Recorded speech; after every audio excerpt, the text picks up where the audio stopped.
much.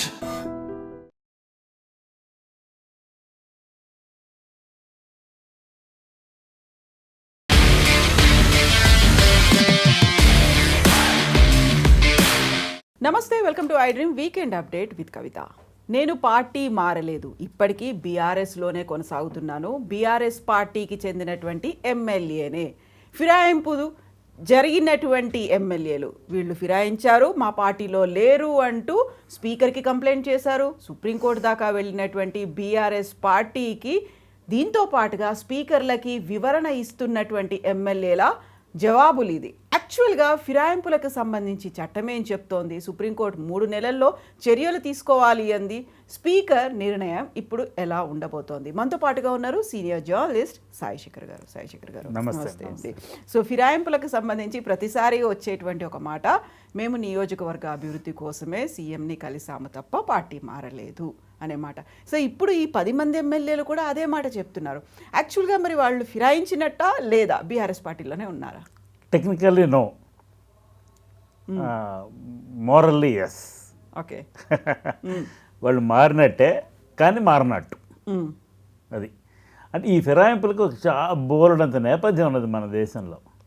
స్వాతంత్రం వచ్చిన దగ్గర నుంచి 67-71 మధ్యకాలంలో భారీ ఎత్తున జరిగినాయి. అంతకుముందు స్పొరాడిక్గా జరిగేవేమో మరి నాకు పెద్దగా ఐడియా లేదు, కానీ 67-71 మధ్యలో దేశం మొత్తం మీద సుమారుగా, అంటే డిఫరెంట్ స్టేట్స్లో కానీ సెంటర్లో కానీ ఎక్కడన్నా కానీ మొత్తానికి సుమారుగా 1500 మంది ఎమ్మెల్యేలు అటు నుంచి ఇటు నుంచి అటు మారారు 1967 నుంచి 71 మధ్యలో.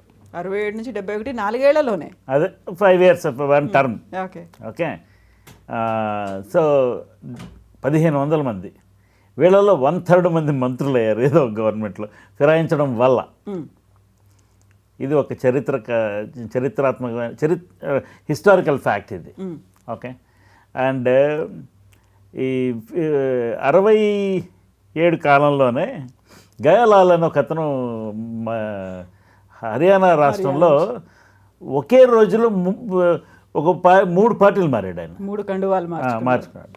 అంటే వెళ్ళి వచ్చి అలా ఏదో మొత్తం 3 సార్లు మారాడు ఒకే రోజులో. రావు బీరేందర్ సింగ్ అని డిప్యూటీ చీఫ్ మినిస్టర్ ఉండేవాడు హర్యానాకి. ఆయన he famously described this as Aayaram Gayaram, అలాంటి ఆ కల్చర్ అని ఆయన దాని గురించి మాట్లాడాడు.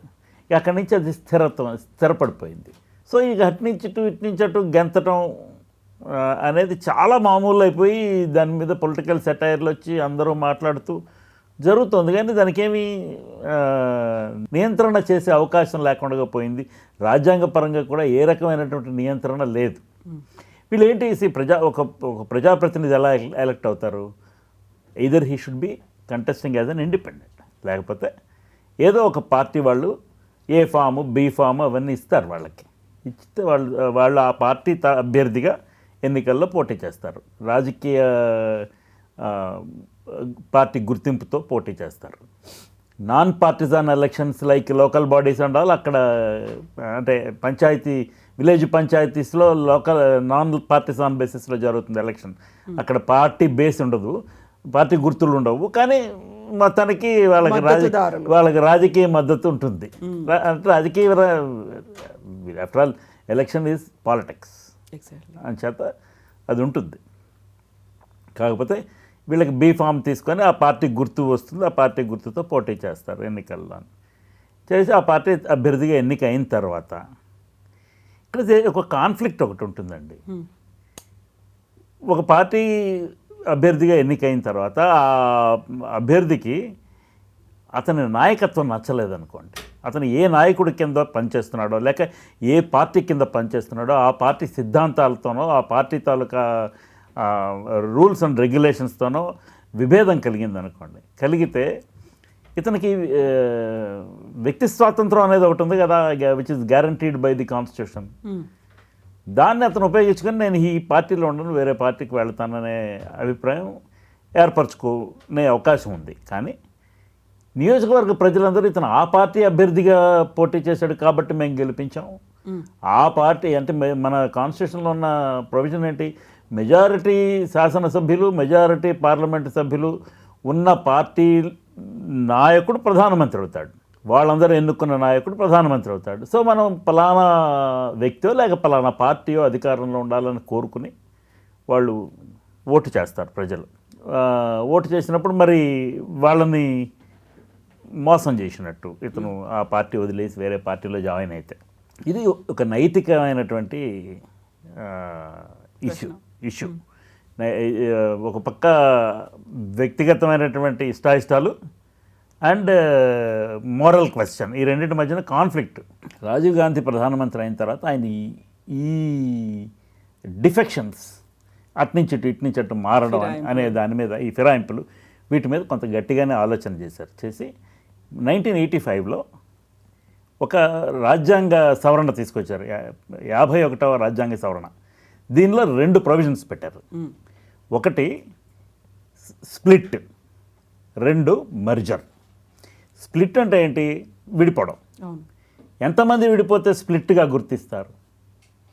సో ఆ రాజ్యాంగ సవరణలో ఏం పెట్టారంటే 1/3 మంది వెళ్ళిపోతే, సపోజ్ 100 మంది ఎలక్ట్ అయితే 33 మంది లేదా 34 మంది వెళ్ళిపోతే వాళ్ళని స్ప్లిట్ గ్రూప్గా గుర్తిస్తారు. ఇండివిజువల్గా వెళ్ళిపోతే అతను తన శాసనసభ్యత్వం కానీ లేక పార్లమెంట్ సభ్యత్వం కానీ కోల్పోతాడు. ఇండివిజువల్గా తన పార్టీకి రాజీనామా చేసి నేను కాంగ్రెస్లో చేరుతున్నాను అని తెలుగుదేశంలో ఉన్నవాళ్ళు లేకపోతే బీజేపీలో ఉన్నవాళ్ళు అట్లా చేశారనుకోండి, పార్లమెంట్ సభ్యులు లేకపోతే శాసనసభ్యులు, వాళ్ళ సభ్యత్వం కోల్పోతారు. ఎన్నికైన ఆ గ్రూప్ మొత్తంలో 1/3 మంది కనుక వెళ్ళిపోతే వాళ్ళని బ్రేక్అవే ఫ్యాక్షన్గా గుర్తిస్తారు. అప్పుడు వీళ్ళకు మెంబర్షిప్ కోల్పోయే ప్రమాదం ఉండదు. ఇది ఒక provision. Second provision is merger. ఒక గ్రూప్ ఎన్నికైతే సపోజ్ 10 మంది ఎలక్ట్ అయ్యారనుకోండి, 2/3 మంది ఇంకొక పార్టీలో మెర్జ్ అయిపోవచ్చు. 10 మందిలో 2/3 మంది అంటే సుమారు 7 వెళ్ళిపోతే ఆ 7 వేరే ఏదైనా ఒక పార్టీలో మెర్జ్ అయిపోవచ్చు. వాళ్ళు శాసనసభలోనే ఉన్న ఏదో ఒక పార్టీలో వాళ్ళు మెర్జ్ అయిపోవచ్చు. అప్పుడు వాళ్ళని ఆ పార్టీకి సభ్యులుగానే గుర్తిస్తారు, విలీనం అయిపోయిందని. అప్పుడు ఈ మిగిలిపోయిన వాళ్ళ మెంబర్షిప్స్ పోవు, వీళ్ళకి మెంబర్షిప్స్ పోవు, అది విలీనం అయిపోయినట్లు లెక్క. ఈ దృష్టాంతాలు కూడా మనం ఇటీవల కాలంలోనే చూసి ఉన్నాం. ఇవి 2 ప్రొవిజన్స్ 1985లో 52nd కాన్స్టిట్యూషనల్ అమెండ్మెంట్ ద్వారా తీసుకొస్తే ఈ 1/3 మంది వెళ్ళిపోవడం చాలా ఎక్కువైపోయింది. చాలా దగ్గరలో 1/3 మంది వెళ్ళిపోయినప్పుడల్లా 1/3 మంది వెళ్ళిపోతున్నారు. ఈ ప్రమాదాన్ని నివారించడానికి 2003లో కేంద్ర ప్రభుత్వం, అంటే అప్పుడు ఎన్డీఏ ప్రభుత్వం, మరొక రాజ్యాంగ సవరణ తీసుకొచ్చింది, 91వ రాజ్యాంగ సవరణ. దీనిలో ఈ స్ప్లిట్ అనే కాన్సెప్ట్ తీశారు. ఎవరైనా వాళ్ళంతటా వాళ్ళు వెళ్ళిపోతే వాళ్ళు మెంబర్షిప్ కోల్పోతారు. మెర్జర్ అనే కాన్సెప్ట్ ఉంచారు. 2/3 మంది కనుక ఎన్నికైన శాసనసభ్యులు, ఏదైనా ఒక పార్టీ తరఫున ఎన్నికైన శాసనసభ్యులు కానీ పార్లమెంట్ సభ్యులు కానీ 2/3 మంది అంటే 3/2 మంది వెళ్ళిపోతే వాళ్ళని ఏదైనా వేరే పార్టీలో జాయిన్ అయితే లేక వాళ్ళంతటా వాళ్ళే ఒక పార్టీ అని ప్రకటించుకుంటే వాళ్ళని బ్రేక్అవే ఫ్యాక్షన్గా గుర్తిస్తారు. మిగిలిన వాళ్ళ మెంబర్షిప్స్ పోవు, వీళ్ళ మెంబర్షిప్స్ కూడా పోవు. ఈ మెర్జర్ క్లాజ్ కొనసాగింది. ఆ ముందరది మాత్రం అసలు వెళ్ళిపోతే బ్రేక్అవే అయితే మెంబర్షిప్ కోల్పోయినట్టే. 2014 నుంచి తెలంగాణ ప్రత్యేక రాష్ట్రంగా ఏర్పడిన తర్వాత చంద్రశేఖరరావు గారు 63 స్థానాలతో ముఖ్యమంత్రిగా ఎన్నికయ్యారు. ఫస్ట్ టర్మ్ 2014లో he got a simple majority. Simple majority అంటే ఏంటి? టోటల్ శాసనసభలో ఉన్నటువంటి సీట్లలో సగం సీట్ల కంటే ఒక్క సీట్ ఎక్కువ వచ్చినా అది సింపుల్ మెజారిటీ. మనకు 119 శాసనసభ స్థానాలు ఉన్నవి తెలంగాణలో. 119లో సగం అంటే 60. ఒక మ్యాజిక్ ఫిగర్ క్రాస్ 60 క్రాస్ అయితే ప్రభుత్వం ఏర్పాటు చేయొచ్చు. ఆయనకు 3 ఎక్స్ట్రా వచ్చారు, సో 63. ఎంఐఎం వాళ్ళు మద్దతు ఇచ్చారు బయట నుంచి జారకుండా, సో 70. ఆ తర్వాత చాలామంది వివిధ పార్టీల నుంచి అవును. దీంట్లో జాయిన్ అయ్యారు.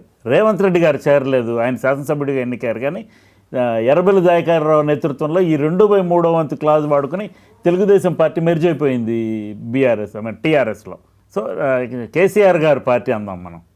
కేసీఆర్ గారి పార్టీలో వీళ్ళందరూ మెర్జ్ అయిపోయారు. తెలుగుదేశం తరఫున ఎన్నికైన కొంతమంది అవతల ఉండిపోయారు, వాళ్ళు ఇటు రాలేదు. వాళ్ళు శాసనసభ్యత్వం కోల్పోలేదు, వీళ్ళు సభ్యత్వం కోల్పోలేదు. Because it was a merger. Congress నుంచి కొంతమంది వచ్చారు. అసలు తెలుగుదేశం పార్టీ నుంచి తలసాని శ్రీనివాస్ యాదవ్ లాంటి వాళ్ళని తీసుకొని ఈ మెర్జర్ జరగక ముందే ఆయనను మంత్రివర్గంలోకి తీసుకున్నారు కేసీఆర్ గారు. సో ఈ అప్పుడు కూడా ఇలాగ ఫిర్యాదు చేయటం, స్పీకర్ నోటీస్ ఇవ్వడం, ఇవన్నీ నడుస్తున్నాయి. ఇదంతా ఒక రాజ్యాంగ ప్రక్రియ, డిలే. ఇప్పుడు స్పీకర్ నువ్వు ఈ 3 నెలలలోపు మీరు ఏదో ఒక నిర్ణయం తీసుకోండి అని సుప్రీంకోర్టు మొన్న ఇచ్చినటువంటి రూలింగ్ ఏదైతే ఉందో అది సూచన మాత్రమే. వాళ్ళు స్పీకర్ని ఆదేశించలేరు. ఇప్పుడు ఉదాహరణకి ఈ బిల్లులు ఒక పర్టికులర్ డెడ్ లైన్లోపు మీరు క్లియర్ చేయాలా వద్దా, గవర్నర్కి రాష్ట్రపతికి డెడ్ లైన్లు విధించాలా వద్దా అనే అంశం మీద రాష్ట్రపతి గారు అడిగిన 13 ప్రశ్నలకి సుప్రీంకోర్టు కాన్స్టిట్యూషనల్ బెంచ్ రోజు హీరింగ్ చేసి ప్రస్తుతానికి తీర్పును రిజర్వ్ చేసి పెట్టింది. అట్లానే speaker, legislature is an independent body, judiciary is another independent body. So వీళ్ళని వాళ్ళు నిర్దేశించలేరు. అన్ఫార్చునేట్లీ మన దగ్గర 3 సెటప్స్ ఉంటాయి: legislature, executive and judiciary. Legislature cannot control judiciary. Judiciary cannot impose restrictions on legislature within the broad circumstancesలో తప్ప. అది కూడా సూచనలు మాత్రమే చేయగలరు. ఈ ఎగ్జిక్యూటివ్ మాత్రం అందరూ రూల్స్ ఇవ్వగలరు. Executive is governed by the legislature, executive is also given rulings by the judiciary. Executive అంటే అధికారులు, బ్యూరోక్రసీ. ఇప్పుడు ప్రస్తుతం ఈ విషయానికి వస్తే మన శాసనసభ్యులు 10 మంది శాసనసభ్యులు బీఆర్ఎస్ నుంచి they switched their loyalties to the Congress. ఒకళ్ళ తర్వాత ఒకళ్ళుగా 10 మంది వెళ్ళారు. వెళ్ళి రేవంత్ రెడ్డి గారి నాయకత్వాన్ని బలపరిచారు. బలపరచడం అంటే ఏంటి, ఓపెన్గా దానికి ఎక్కడ ఓటింగ్ జరిగినప్పుడు వేయడం అలాంటి పరిస్థితి కాదు. ఇంకా రేవంత్ రెడ్డి గారికి తగిన నెంబర్లు ఉన్నాయి. 64 మంది కాంగ్రెస్ శాసనసభ్యులు గెలిచారు, ఒక సిపిఐ శాసనసభ్యుడు గెలిచారు. వాళ్ళు పొత్తుతో పోటీ చేశారు. ప్లస్ కంటోన్మెంట్లో ఒక శాసనసభ్యురాలు చనిపోతే బీఆర్ఎస్ శాసనసభ్యురాలు ఉప ఎన్నిక జరిగితే కాంగ్రెస్ సభ్యుడు గెలిచాడు. సో వాళ్ళకి తగినంత మెజారిటీ ఉన్నది. బట్ ఈ 10 మంది తాలూకా మోరల్ సపోర్ట్ కూడా ఉన్నది. ఒక నుంచి ఎంఐఎం తాలూకా మోరల్ సపోర్ట్ కూడా ఉన్నది. అయితే వీళ్ళ భవిష్యత్ ఏంటి? దీని మీద బీఆర్ఎస్ పార్టీ స్పీకర్కి ఫిర్యాదు చేశారు. స్పీకర్ చర్య తీసుకోవటం లేదని సుప్రీంకోర్టు దాకా వెళ్ళారు. సుప్రీంకోర్టు మీరు 3 నెలల్లో ఏదో ఒక నిర్ణయం తీసుకోండి అని ప్రకటించారు. ప్రకటించిన తర్వాత ఇప్పుడు ఆయన నోటీసులు ఇచ్చారు. ఇస్తే వీళ్ళందరూ రిప్లైలు ఇచ్చారు. Everybody has given bunches of document for supporting their decision. మేము బీఆర్ఎస్లోనే ఉన్నాము, మేము మా నియోజకవర్గ అభివృద్ధి కోసం మాత్రమే ముఖ్యమంత్రిని కలిసాము, పెండింగ్ నిధులు ఉన్నాయి అని ఈ రీజన్స్ అన్నీ తీసుకున్నారు. అండ్ వాళ్ళు ఎక్కడ ప్రభుత్వానికి అనుకూలంగాను బీఆర్ఎస్ ఇచ్చిన విప్ను ధిక్కరించి ఓటు వేసిన సందర్భం ఏమి హైలైట్ కాల. అలాంటిది ఏమైనా ఉంటే బీఆర్ఎస్కి దాన్ని కొంచెం హైలైట్ చేసుకోవడానికి, చూపించడానికి అవకాశం ఉంటుంది. ఇప్పుడు బీఆర్ఎస్కి ఆ సమాధానాలు పంపించారు. పంపించిన తర్వాత వీళ్ళు మళ్ళీ వాళ్ళు రెస్పాన్స్ ఇస్తారు. సో కొంత ప్రక్రియ జరిగిందిగా. ఇప్పుడు తర్వాత 3 నెలలలోపు చర్య తీసుకోమన్నారు స్పీకర్ని. ఆయన 3 నెలలలోపు చర్య తీసుకున్నారు. వాళ్ళ దగ్గర నుంచి సమాధానాలు తెప్పించారు. చర్య 1 అయిపోయింది. చర్య 2 దాన్ని బీఆర్ఎస్ పంపించారు. పార్టీ చర్చించుకొని వాళ్ళు 2-3 రోజుల్లో రిప్లైలు ఇస్తారు. ఇదంతా తప్పు, వీళ్ళు నిజంగానే మారిపోయారని వాళ్ళకున్న ఆధారాలు వాళ్ళు రుజువుల కింద పెడతారు. వీళ్ళకున్న రాజ్యాంగపరమైనటువంటి వెసులుబాటుని వీళ్ళు వాడుకొని అది కరెక్ట్ కాదని వీళ్ళు మళ్ళీ కౌంటర్ చేస్తారు. ఈ ఆర్గ్యుమెంట్స్ కొనసాగుతాయి. దీనికి అడ్జుడికేటింగ్ అథారిటీ స్పీకరే. ఇది కొనసాగుతూ ఉంటుంది. ఈలోపు 2 శాసనసభ్యులు సమయం కోరారు, కడియం శ్రీహరి గారు, దానం నాగేంద్ర గారు. వీళ్ళిద్దరూ కొంచెం గట్టిగా కుదిమట్టంగా ఇరుక్కుపోయారు. దానికి కారణం ఏంటంటే దానం నాగేందర్ కాంగ్రెస్ అభ్యర్థిగా సికింద్రాబాద్ లోక్సభ నుంచి పోటీ చేశారు. ఆయన బీఆర్ఎస్ శాసనసభ్యుడిగా ఎన్నికై దానికి రాజీనామా చేయకుండా శాసనసభ్యుడిగా ఉంటూ ఖైరతాబాద్ నుంచి ఆయన కాంగ్రెస్ పార్టీలో చేరి కాంగ్రెస్ కండువా కప్పుకొని కాంగ్రెస్ గుర్తు మీద ఎన్నికల్లో పోటీ చేశారు. వాళ్ళు గెలిచింటే మానేసి ఉండేవాళ్ళు, ఈ బీఆర్ఎస్కి రిజైన్ చేసి ఉండేవాళ్ళు ఎమ్మెల్యే పదవికి. కానీ గెలవలేదు కాబట్టి ఆయన ఓడిపోయారు కాబట్టి ఆ పదవి అలాగే ఉంచుకున్నారు. బట్ అతని మీద ఆ ఛార్జ్ కొనసాగే అవకాశం ఉంది. అందుకని ఆయన ఇంకా లీగల్ ఎక్స్పర్ట్ ఒపీనియన్ తీసుకోవడానికి ఆయన కొంచెం టైం తీసుకున్నారు. అలానే కడియం శ్రీహరి గారు డిప్యూటీ చీఫ్ మినిస్టర్ దాకా చేశారు. ఆయన పార్లమెంట్ సభ్యుడిగా ఉంటే ఆయన్ని తీసుకొచ్చి డిప్యూటీ చీఫ్ మినిస్టర్ చేసి లెజిస్లేటివ్ కౌన్సిల్లో పెట్టారు కేసీఆర్. ఆయన వాళ్ళ డాటర్ కావ్య గారికి బీఆర్ఎస్ టికెట్ ఇచ్చింది, లోక్సభ టికెట్ అనౌన్స్ చేసిన తర్వాత వాళ్ళు పార్టీ మారి శ్రీహరి గారు ఆయన లాయల్టీ రేవంత్ రెడ్డి గారికి స్విచ్ చేసి కావ్య గారిని ఎన్నికల్లో పోటీ చేయించారు, ఆవిడ గెలిచారు. ఓకే, ఇప్పుడు ఇది పరిస్థితి. ఇది చిత్రం ఏంటంటే ఈ రాజ్యాంగపరమైనటువంటి వెసులుబాట్లు, రాజ్యాంగపరమైనటువంటి చిన్న చిన్న loop holes and the moral binding, వీటన్నిటి గురించి అపారమైన జ్ఞానం ఉండి శాసనసభని తన చేత్తో నిర్వహించిన పోచారం శ్రీనివాసరెడ్డి గారు కూడా ఇప్పుడు ఆ 10 మందిలో ఒకరు. ఆయన టేబుల్ మీదకి కూడా ఇలాంటి ఆరోపణలు వచ్చినాయి. ఎందుకంటే కేసీఆర్ 2018లో ముఖ్యమంత్రిగా ఎన్నికైన తర్వాత అత్యధిక మెజారిటీతో 88 మంది శాసనసభ్యులు ఎన్నికైన తర్వాత కూడా ఆయన 14 మందిని లాగేసుకున్నారు కాంగ్రెస్ నుంచి. ఆ ప్రాసెస్ మరి వాళ్ళు అభ్యంతరం పెట్టారు. ఆ ప్రాసెస్లో బట్టి విక్రమార్క గారు ప్రతిపక్ష నాయకుడు హోదా కూడా కోల్పోయారు. సో ఈ దాని తాలూకా లీగాలిటీని వాళ్ళు ప్రశ్నిస్తూనే ఉన్నారు. ఆయన ఆ శాసనసభ్యుల్ని బీఆర్ఎస్లో చేర్చుకోవడం అనే దాని లీగాలిటీని వాళ్ళు ప్రశ్నిస్తూనే ఉన్నారు. అది ఇంకా అపరిష్కృతంగా ఉండగానే మళ్ళీ ఎన్నికలు వచ్చినాయి. ఇప్పుడు ఇది కూడా అలాగే అవుతుంది. ఇప్పుడు 1.5 సంవత్సరం అయింది. స్పీకర్ గారు తన చర్య 1, చర్య 2 చేశారు కదా, బీఆర్ఎస్ వాళ్ళ రెస్పాన్స్ ఇస్తారు కదా, ఇంకా he will also wait for వాళ్ళు సమయం కోరారు కదా మిగతా 2 శాసనసభ్యులను. ఇప్పుడు వీళ్ళందరికీ సమయం కోరడానికి అవకాశం ఉన్నప్పుడు అతనికి ఉండదండి. ఆయన తన సమయం తీసుకుంటారు. 3 నెలల్లో మీరు చర్య తీసుకోమన్నారు, I started acting on it అని సుప్రీంకోర్టుకి చెప్తారు. బట్ దే ఆర్ రిక్వెస్టింగ్ వాళ్ళు కొంచెం టైం పొడిగించమని. వాళ్ళిద్దరు సరే, ఈయన ఇప్పుడు వాళ్ళ రిప్లైలు కూడా వచ్చాయనుకోండి, వచ్చిన తర్వాత వీళ్ళ రిప్లైలతో నేను సంతృప్తి చెందాను, వీళ్ళు బీఆర్ఎస్ సభ్యులుగానే ఉన్నారు, ఎన్నికైన పార్టీ నుంచి రాజీనామా చేయలేదు అని స్పీకర్ ఒక రూలింగ్ ఇస్తే ఏమిటవుతుంది? అతను చర్య తీసుకున్నట్టు, వీళ్ళ శాసనసభ్యత్వాలు పోవు, వీళ్ళు ముఖ్యమంత్రి గారికి అనుకూలంగా శాసనసభలో వ్యవహరిస్తారు.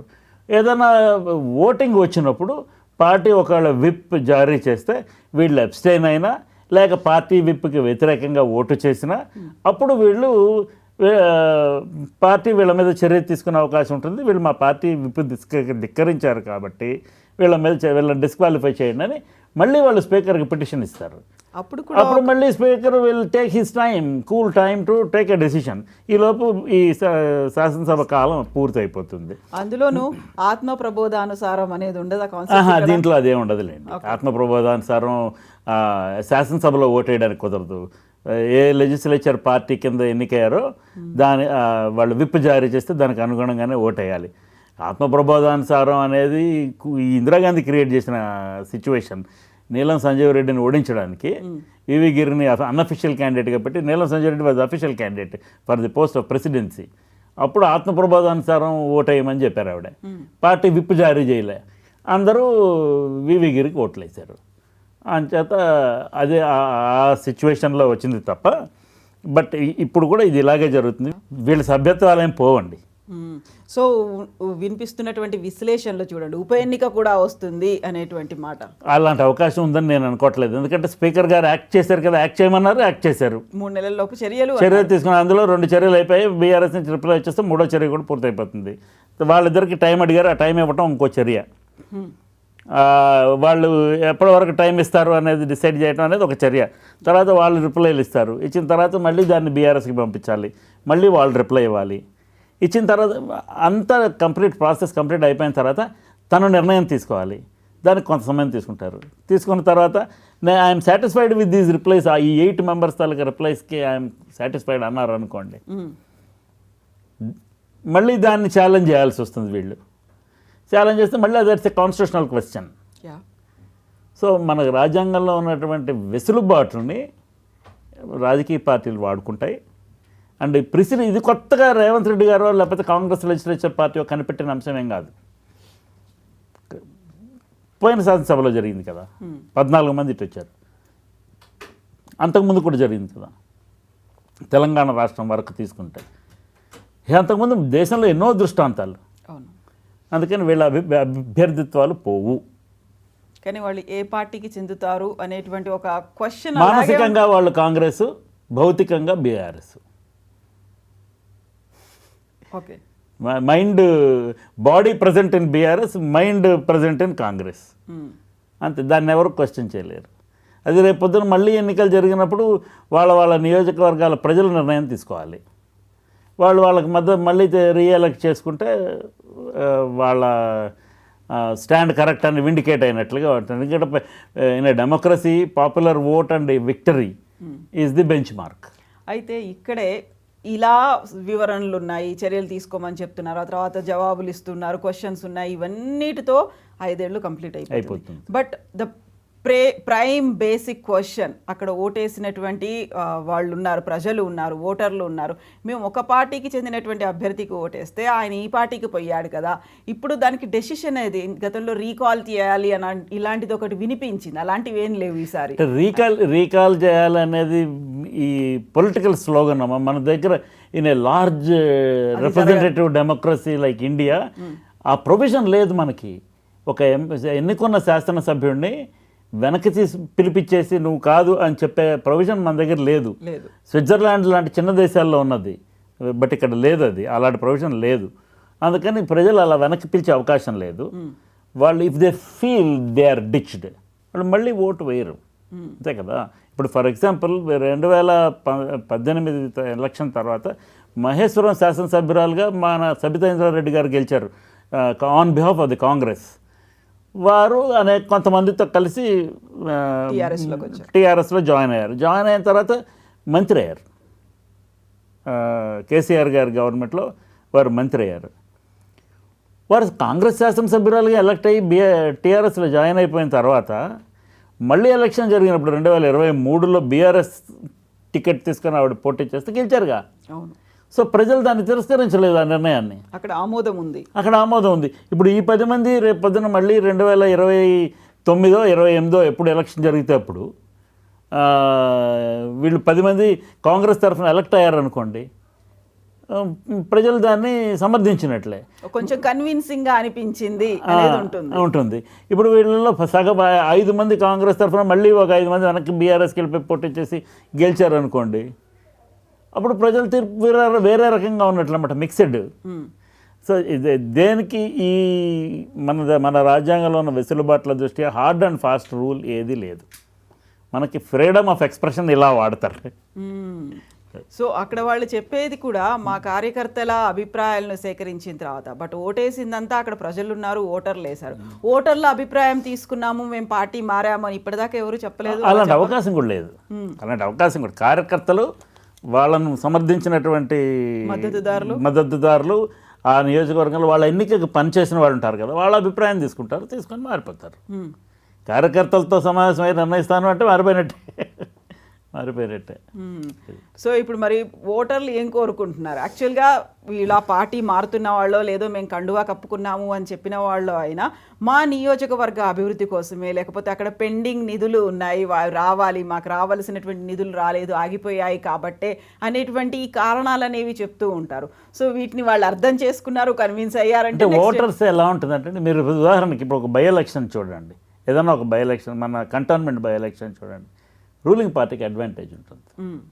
ఇప్పుడు వీళ్ళందరూ అపోజిషన్ పార్టీ, వీళ్ళందరూ శాసనసభ్యులుగా ఎన్నికైనప్పుడు వాళ్ళ ఓటర్లు వీళ్ళందరూ మన రూలింగ్ పార్టీలో ఉంటారని భావించి ఓట్లు వేసి ఉంటారు. కానీ ఆ పార్టీ అపోజిషన్ కంటే దాటి ముందుకి నంబర్స్ రాలేదు, కాంగ్రెస్ పార్టీకి మెజారిటీ వచ్చింది. సో మన దగ్గర పనులు అవ్వాలి కాబట్టి వీళ్ళు అక్కడికి వెళ్ళారు. అనే భావన కొంతమందికి ఉంటుంది.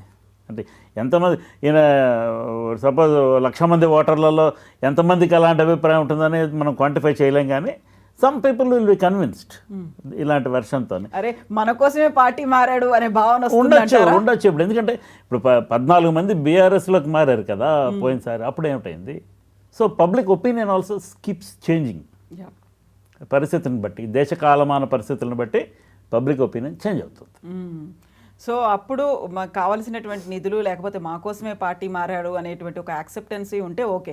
బట్ ఇక్కడే సుప్రీంకోర్టు చేసినటువంటి ఇంకో కీలకమైన వ్యాఖ్య, 3 నెలల్లో నిర్ణయం తీసుకోండి, చర్యలు తీసుకోండి అని ఎందుకు టైం బౌండ్ పెట్టారు అంటే, ఒకవేళ మీరు కనుక మేము టైం పెట్టకపోతే అది ఎక్సీడ్ అవుతుంది, అప్పటికి పదవీ కాలం పూర్తి అయిపోతుంది, అప్పుడు చర్యలు తీసుకోవడానికి అన్నారు కదా. అనేది. సో చర్యలు తీసుకోండి అనేది ఒక సూచన.